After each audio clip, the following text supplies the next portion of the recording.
চট্টগ্রাম নগরীর অন্যতম জনপ্রিয় বিনোদন ও শিক্ষা কেন্দ্র চট্টগ্রাম চিড়িয়াখানা।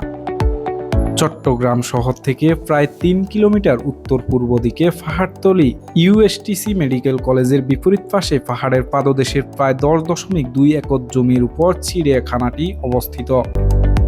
১৯৮৮ সালে চট্টগ্রামের তৎকালীন জেলা প্রশাসক এম এ মান্নান এবং চট্টগ্রামের কয়েকজন বিশিষ্ট ব্যক্তির উদ্যোগে বন্যপ্রাণী সংরক্ষণ, শিক্ষা, গবেষণা ও চিত্ত বিনোদনের উদ্দেশ্যে চিড়িয়াখানার প্রতিষ্ঠা পরিকল্পনা গ্রহণ করা হয়। পরবর্তীতে ১৯৮৯ সালের ২৮ ফেব্রুয়ারি চিড়িয়াখানাটি আনুষ্ঠানিকভাবে জনসাধারণের জন্য উন্মুক্ত করে দেওয়া হয়। প্রতিষ্ঠার শুরুতে একটি টিকিটের মাধ্যমে দর্শনার্থীরা চিড়িয়াখানা ও ফয়েজ লেকে প্রবেশের সুযোগ পেতেন। তবে ১৯৯৫ সালে দর্শনার্থীদের সুবিধা এবং ব্যবস্থার কথা বিবেচনা করে দুটি স্থানে পৃথক গেট ও পৃথক টিকিটের ব্যবস্থা চালু করা হয়। ১৯৮৯ সালে চিড়িয়াখানা উদ্বোধনের সময় টিকিটের মূল্য ছিল মাত্র ১ টাকা। পরবর্তীতে ধীরে ধীরে পশু পাখির সংখ্যা বৃদ্ধি এবং চিড়িয়াখানার উন্নয়নের সঙ্গে টিকিটের মূল্যও বৃদ্ধি পায়। বর্তমানে প্রতিটি টিকিটের মূল্য ৭০ টাকা।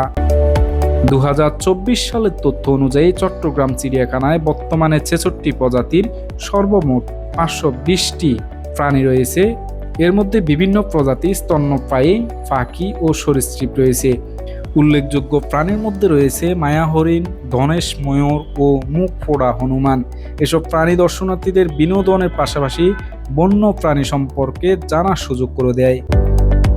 চিড়িয়াখানার অন্যতম আকর্ষণ হলো পাহাড়ের ডালে ডালে নির্মিত নান্দনিক সিঁড়ি।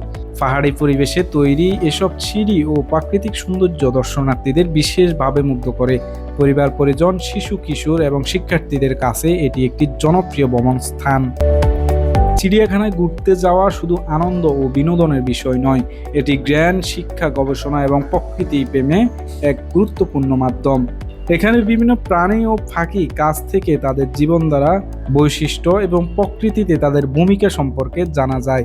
তাই সুযোগ পেলে চট্টগ্রাম চিড়িয়াখানা ঘুরে প্রাণী ও প্রকৃতি সম্পর্কে আরও বেশি জানার চেষ্টা করা উচিত। চট্টগ্রাম চিড়িয়াখানা তাই বিনোদনের পাশাপাশি বন্যপ্রাণী সংরক্ষণ ও জনসচেতনতা বৃদ্ধিতে গুরুত্বপূর্ণ ভূমিকা রেখে চলছে।